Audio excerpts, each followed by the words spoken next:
নমস্কাৰ, আপোনালোক সকলোকে মোৰ নতুন ভিডিঅ'টোলৈ স্বাগতম জনাইছোঁ।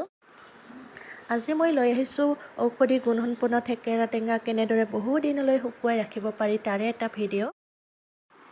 প্ৰথমতে টেঙাটো ভালদৰে ধুই ফালি লৈ গুটিখিনি উলিয়াই লৈছোঁ।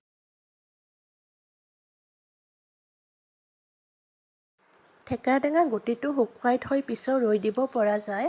যদি ৰৈ দিব বিচাৰে তেনেহ'লে এনেদৰে উলিয়াই শুকুৱাই থ'ব পাৰে। তাৰপিছত মই এনেদৰে পাতল পাতলকৈ কাটি লৈছোঁ। পাতলকৈ কাটিলে সোনকালে শুকুৱাই, সেইকাৰণে মই পাতল পাতলকৈ কাটি লৈছোঁ।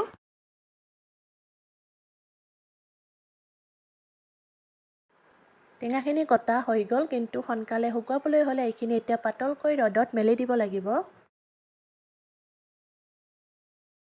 সোনকালে শুকাবৰ কাৰণে এয়া মই চালনীত পাতল পাতলকৈ টেঙাৰ পিচখিনি মেলি দিছোঁ। থেকেৰা টেঙাৰ আছে বহুতো ঔষধি গুণ। অৰুচি হ'লে শুকান থেকেৰা টেঙা পানীত তিয়াই থৈ পানীখিনি খালে অৰুচি হয়।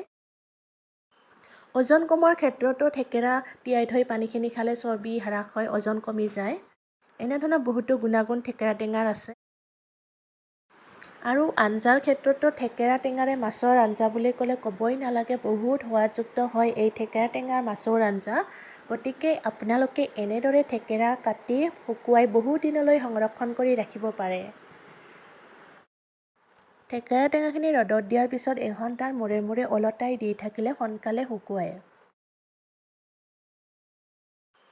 এনেদৰে থেকেৰা টেঙা ৰ'দত শুকুৱাই বহু দিনলৈ সংৰক্ষণ কৰি ৰাখিব পৰা যায়। গতিকে আজিৰ ভিডিঅ'টো আছিল ইমানেই।